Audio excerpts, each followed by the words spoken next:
Today's episode of the World's Recap is brought to you by the Riot Client. When it comes to perfection, they say no one and nothing can be perfect. But we here at Riot Games took that as a personal challenge to overcome the odds. Our stable, fast, reliable, handcrafted, award-winning software has been known around the world as the first ever bug-free code. It's the kind of thing that even in life's lowest moments, you can always count on. The Riot Client, where stability meets greatness. Alright, now that I'm done memeing around and trashing on Riot, let's get into the first matchup. The first set of best of threes is between JDG and LNG, the titans of the LPL who have been competing for the top spot all year long. As a reminder, in the LPL Summer Playoffs, these teams played in two different best of fives. The LPL Playoffs are double elimination, and so when JDG did beat LNG in a 5-game series, and it was incredibly close, the LNG team had to crawl their way back through the lower bracket, which they would do to reach the grand finals. They would meet again, and in another 5-game series, JDG came out on top. These two teams have been right there all year, and it's always so close. LNG comes into this not only with a chance to qualify for the World's knockouts, but with a mental edge if they can finally get over the hump and beat JDG. Let's quickly talk about some keys to victory for both teams. For JDG, it's clear what they have to do.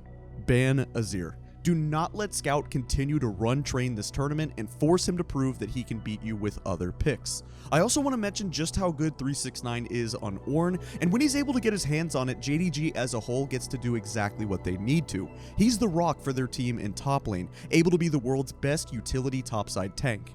For LNG, the Drake priority is everything. JDG has proven time and time again that their team fighting is the best in the world, and so if you don't secure every possible early to mid-game advantage and close out the game with the Dragon Soul, eventually you're going to lose a fight to them.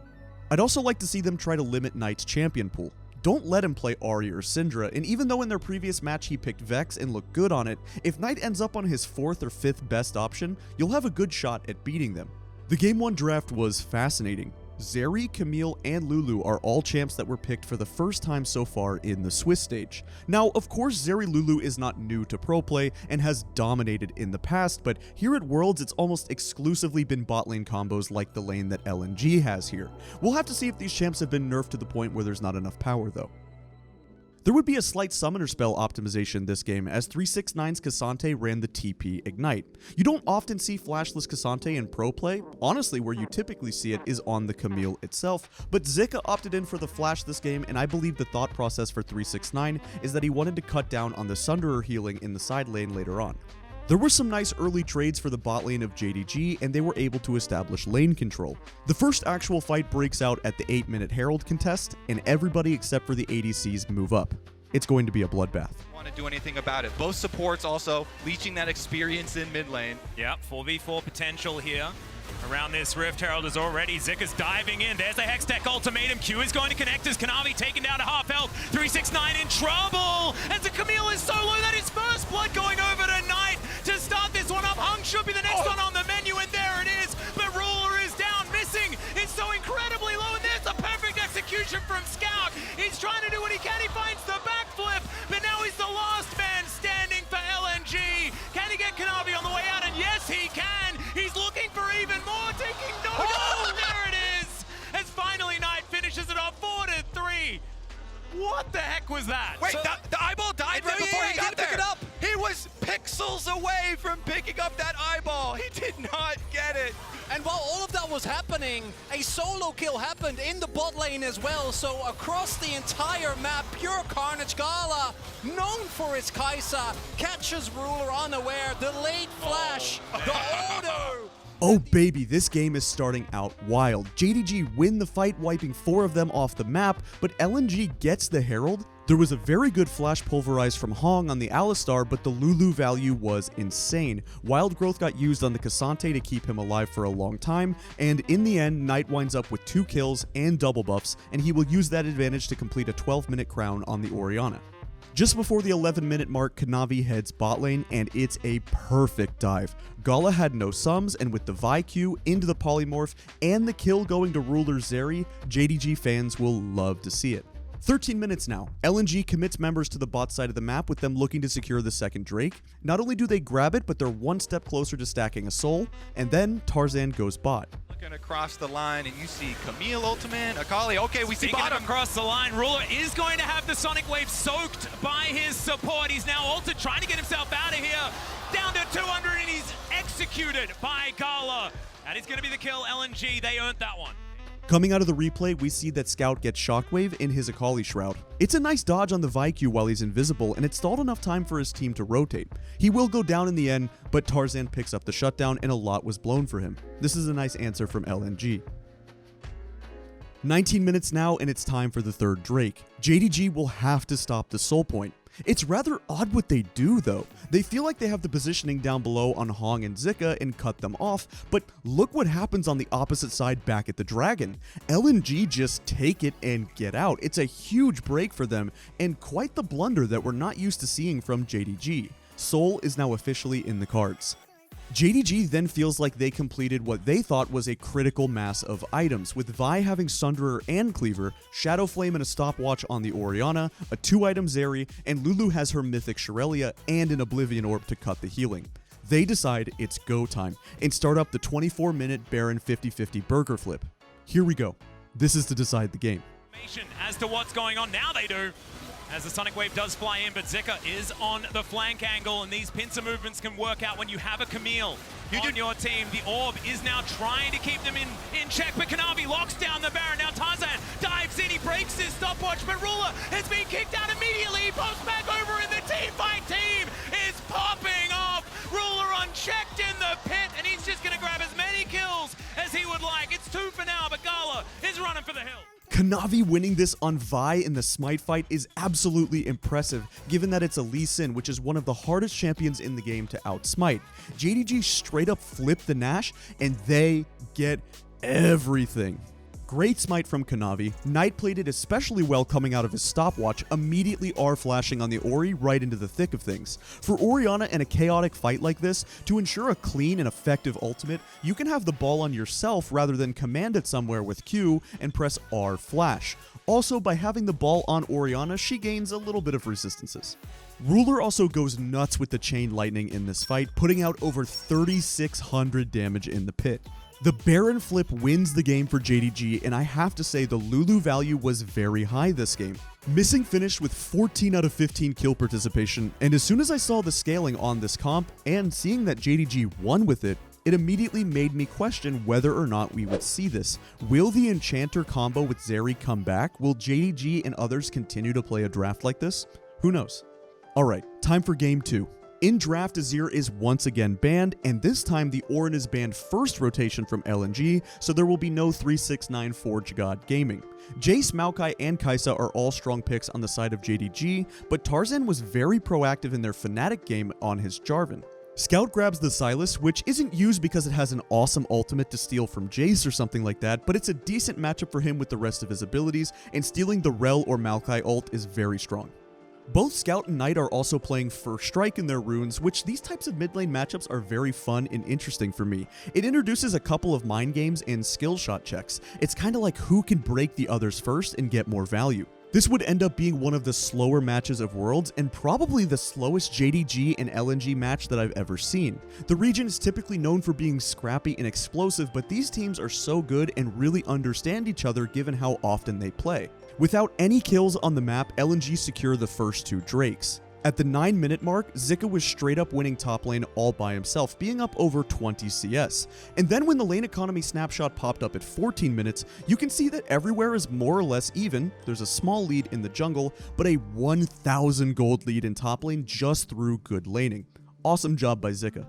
In League of Legends, we like gold. Gold is how we buy items, and items are how we win, so it's a very good thing for LNG then that their best player picks up a ton of gold. Solo first tower over to Scout at 15 minutes, and it's not often that you see first brick before first blood. Okay, after 16 minutes of no fighting, LNG has accrued a 2k gold lead, but here JDG feels as though they have no choice. They have to contest on the Herald and get something, and they believe that they have the positioning advantage. Kanavi can Maokai sapling the bush, and Jace can land his poke from far as well. They just have to hold them out of the pit, and Herald should be theirs. He's up at the bottom turret right now. Oh, it's being used. Let's go. Now let's see whether this is actually going to be that first blood. The Rift Herald is going to be secured, but now Kanavi's in trouble. He's jumped up. He's taken down first blood at 16 minutes for Scout. Teleports in, picks up the kill. Finally, a kill in this match, and it goes over to Scout, who at this point on the map must feel like Elon Musk. I mean, the wealth inequality is insane. He gets first tower and first blood. Quickly after, Missing would probably get Missing pinged by his team after he gets caught, and now with the third Drake coming up, the teams have woken up and are ready to fight. Scout is going to position very aggressively here. He'll fish for the Everfrost active, and if he can hit it, he wants to fight. As well. Imagine. You know, dragging all that So way. do not recommend? No, I wouldn't. Oh! Never actually done it myself, but now we've got Scout going golden. There is the Nature's Grasp. They're looking for the re-engage. Missing's right in the middle, but I don't know whether it's going to work. The Blade Caller is massive, and Tarzan going to lock down Missing some low health bars, but Scout is still going to be able to get rid of 9. 369 is trying to do what he can, and they do manage to collect 2. But 369 is going to go down. Zika is the most gigantic crocodile I've ever seen, and Kanavi's running for the hills. LNG gets it all. Multiple kills, soul point, map pressure, and now a 4K gold lead as the Baron spawns. 24 minutes in with soul coming up, JDG cannot give it. They have to do what they have always done all year long and win a fight down in gold. Getting themselves into fog of war, they have control vision all over this bottom side of the river, but JDG now have access. Ruler is going to move into the mid lane to put pressure on there as well as Scout. He has the Nature's Grasp. Knows that he can get over this wall. He's unseen by JDG right now. This angle is looking fantastic. But Ruler, he can be there in an instant. He has that killer instinct available. JDG Missing. Can he find the engage opportunity? Can Scout then find the answer as Nature's Grasp is going to be used on both sides? And it's no button and no button for both of the jungler and the mid laner here to Drake down relatively low. Tarzan in the back of that pit. He's going to be kicked out, and that is going to be the soul denied. Blade Caller is good though, as Missing looking to be the first one to go down. And there is the kill for LNG. 369 on the bottom side of the fight is Scout. He flashes for it, and Ruler is going to answer. The health bars are so low as the Cataclysm comes in, and it's the Crocodile that reigns supreme. 369 going down incredibly low. Ruler close to full health, but there's a 3-man queue, and Tarzan fights the knock-up. LNG win the fight. JDG get the soul, but LNG get the game. What an absolutely huge win. Scout lived for so long on 1 HP.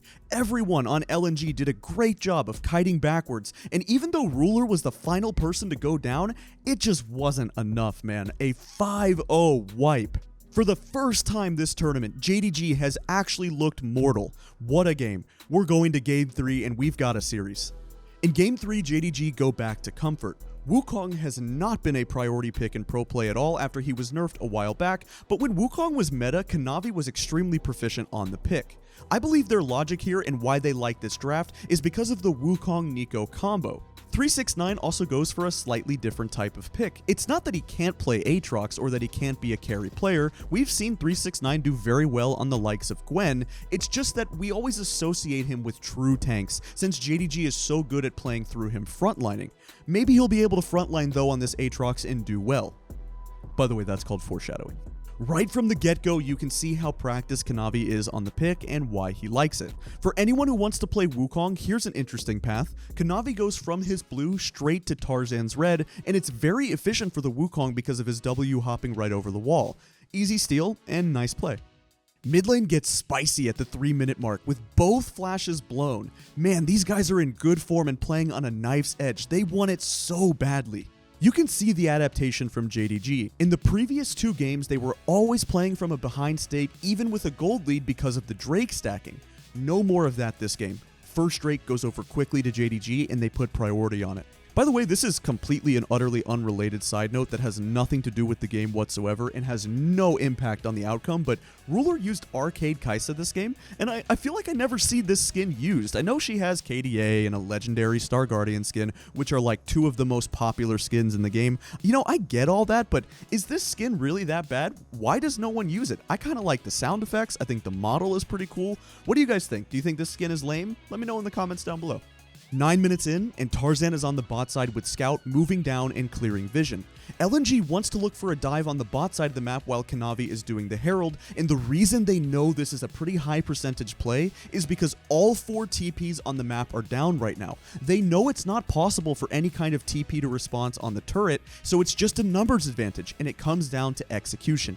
Can they pull it off? Start generating some large gold leads. We need to take down Ruler though, because the Herald went over to Chovy.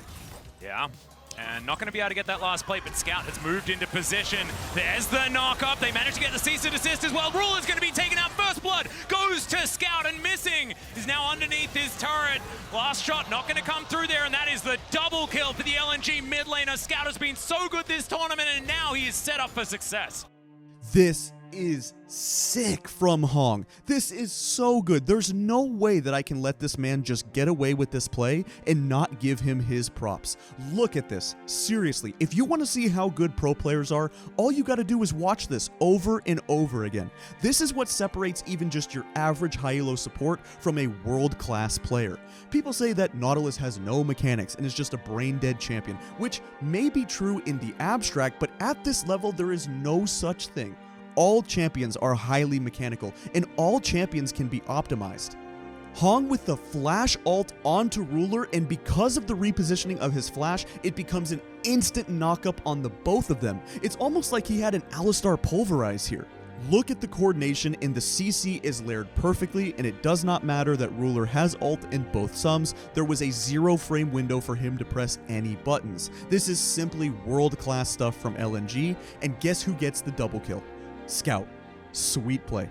11:30 in, and JDG is trying to clear some vision around mid lane for Knight, and with 369 rotating, they were looking to fight. Zika isn't quite there yet, so even though Ruler is pushing bot and is all by himself down there, the Aatrox is there, and it's a 4v4.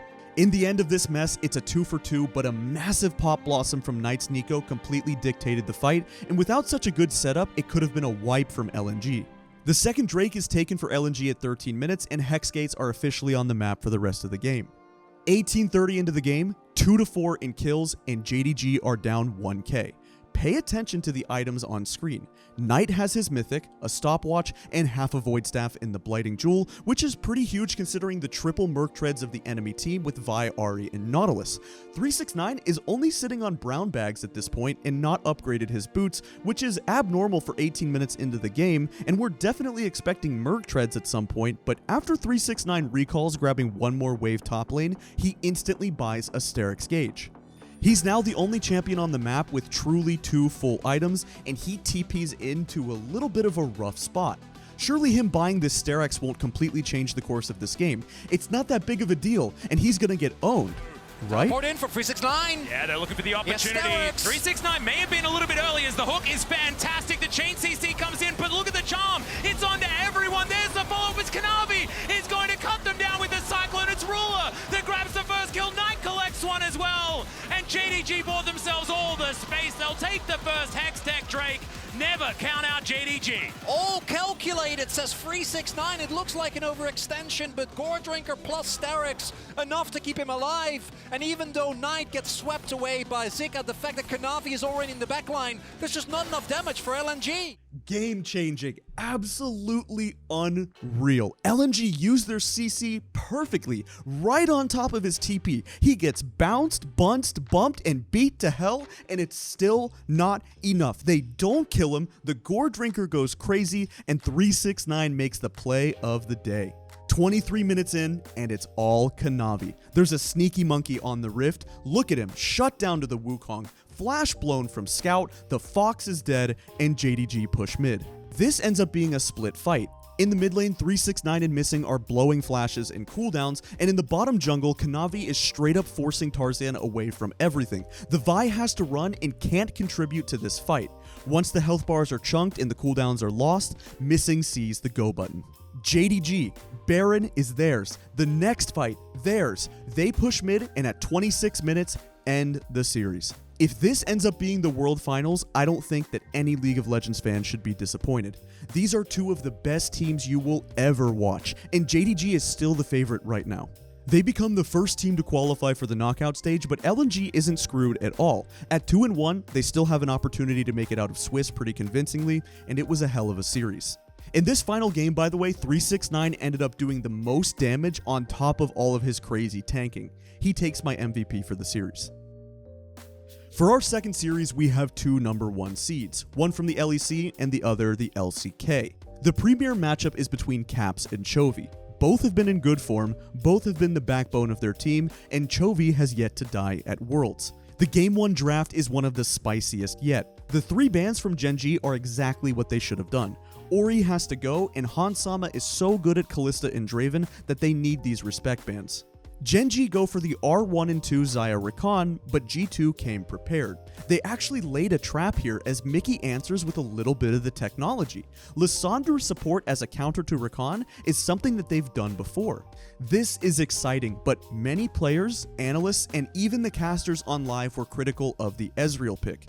Maybe it's because it's based on comfort, as of course Hans had 2 of his best champs banned, but yeah, going into this game, Ezreal at Worlds was 0-2 so far, so G2 is looking to pick up the first Ezreal win. Chovy locks in the blind Sylas, and this is something that can be risky. Sylas is a strong champion, and we just saw Scout perform well on it in the previous series, but he's not so OP and up the priority list that it seems to work in all matchups at the moment. That's when Caps comes up with an answer. He goes back to the Tristana mid.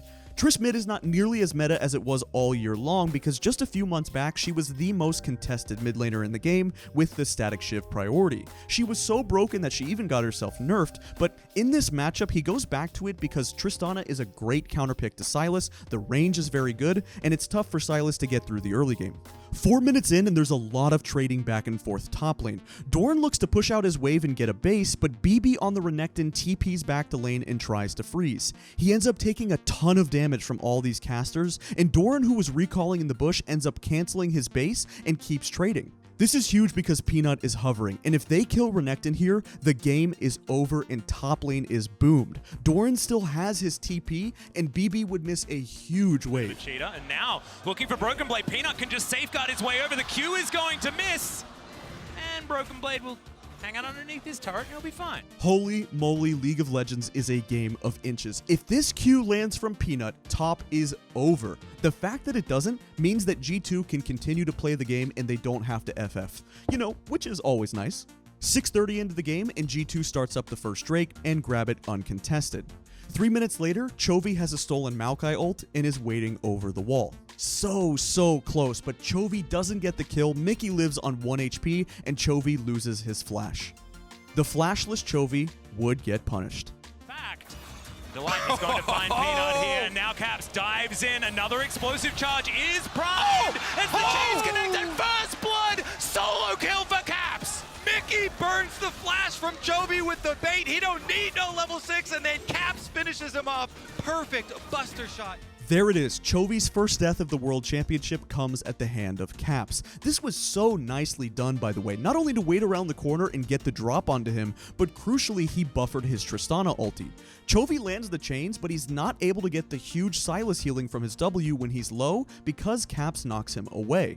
Well done to Caps, and you can see why he opted into the counterpick. At around 12 minutes, top lane gets scrappy and BB and Doran are going at it. But time and time again, Doran would be winning trades in isolation and generating small but still meaningful advantages. He would soak a good amount of jungle pressure this game as well because Yike hovered top several times. Second Drake goes over to Gen G, and just a little bit later, Peanut comes mid. Towards the top side, he invested his teleport as Chovy finds the chain. Not that time as the Everfrost does come in, but Peanut gets the kickback. Buster shot is now available for Chovy as Caps just trying to keep himself in this one. The next chain should land though, and Chovy gets his revenge with a little bit of help from his friend. With this kill that he just got, Chovy goes back to base and buys Sork Shoes and TPs behind G2's bot lane. Chovy's making his way in. Blade Caller comes down. Another Everfrost is going to catch onto Hansama. The Frozen Tomb does come through, but can Chovy be stopped at this point in time? The Chain Lash comes in. Hansama thinks he's going to get out, but there's the quickness. Chovy locks down the kill, and Mickey X, he goes golden, but he may not survive. Does flash away, so he will live to see another day this time. Sorry about the rhyme. Just like that, Chovy is now strong. At 17 minutes, G2 grabs the Herald and begins to siege top. And this is a great play because they have a ton of tempo on this. Their comp has 2 ADCs and both are massive tower killers. Tristana Bomb is obviously the best in the game at killing towers, and Ezreal has a Trinity Force. The siege should be quick and effective, so Gen G has to get up there and answer it. Even though they counterpicked Rakan with this Lissandra support, remember that's also an amazing ultimate for Chovy to steal on the Sylas. A lot of damage to this turret, and it looks like G2 are thinking about just staying here. There's a counter-strike. The flash finds everyone from Doran, and now Chovy's looking to answer. Still, Delight dives forward. The Buster Shot's massive, but it's not going to be enough. As Caps goes down, Broken Blade is huge in the back line, and the Dominus is actually ticking down. Chovy out of the fight for now, but Broken Blade doesn't have any friends anymore. He's still trying to do what he can. The Golden Meek is fantastic, but it's Pays that gets one. 90 seconds later, Gen G have a 2-1 Drake lead in a stolen Renekton ultimate, and they begin their own siege. G2 really needs something to go their way now. They dive Broken Blade, but he lives on a sliver of health, and it's a sweet ult from Hans Sama to help Yike finish off the kill. Now, we get to the turning point. Here we go. 23 minutes, gold is dead even, Ezreal Muramana is fully online, and Renekton has the Sterix gauge. Peanut still hasn't gone back and completed his Black Cleaver on Lee Sin, and G2 really cannot afford to give another Drake, so they send Broken Blade to grab mid priority and positioning early, and Doran was top grabbing another wave to finish his Black Cleaver. G2 has all the positioning. They are forcing Gen G to come to them in the river, and if they can find something before Doran's TP, it will be huge. This is anybody's fight. Dragon over to G2, but watch for Chovy's stolen Maokai ultimate. They find themselves a fight is the question. There's the teleport in, as it's right on top of the Maokai. Doran, and now look for that angle. Nature's Grasp is going to come out from Chovy this time around. Broken Blade going to be taken down, but it's at the cost of a lot of health bars, but there goes Yike as well. It's a double kill for Pays. Mickey X trying to get himself into position, but it's Doran that's ripping them apart. Caps is still up, but he has about 1 health to his name, and now Hans Sama, can he find the angle? The answer is no, because Counter-Strike, it allows you to dodge a lot of auto attacks, gentlemen, and Gen G will pick up the ace. Gen G wiped them, and even with Caps counterpicking mid lane and solo killing Chovy, this Sylas was fully online. That fight leads right into the Baron for the Korean first seed, and the final fight of the game comes top lane during their siege. Sadly, no Penta for Chovy, only a Quadra, but more importantly, they close out the game at 31 minutes. Ezreal will fall to 0-3 at Worlds, and we head into Game 2. The first rotation of bans were the same for Gen G, and we see a Lucian pick this time for Hans instead of the Ezreal, but Pays and Delight once again get Xayah Rakan. This is the part where G2 fans are heavily critical of this, and it's always going to be a lot easier to flat out say, how do you give them Xayah Rakan again? If you're not happy about it, let's discuss really quick. What are they supposed to do? I don't think their first rotation of bans are bad, because Vi and Poppy are the strongest junglers in the game, and they are probably Peanut's best junglers as well. The Gigabyte Marines left Vi open against Peanut, and he stopped the whole game. Gen G has been known all year long for their Vi-Ahri combo, so if you don't ban Vi, you're going to give up something. They then added in the Sylas ban because if you think about it, you put yourself in the best possible situation to beat Chovy's Sylas. You got the counter pick, Caps got first blood solo killing him, and it still wasn't enough. When you play against a world-class team, you can't somehow ban absolutely everything. If the drafting against Gen G was so simple, how come T1, KT, or Damwon couldn't beat them domestically either? Gen G are the first seed for a reason. They are really hard to draft against because they're that good. 340 into the laning phase, and we are starting strong early for G2. This is exactly what EU fans want to see. Finish up pushing that mid lane, but it looks like Gen G will be fine here. Still haven't gotten the quest just yet. Another hook got to connect here from Mickey X, but he's going to get knocked up this time around. Delight is extraordinarily low. He's going to have to flash, and there it is. The light slinger from Hans Sama will get first blood in the 2v2.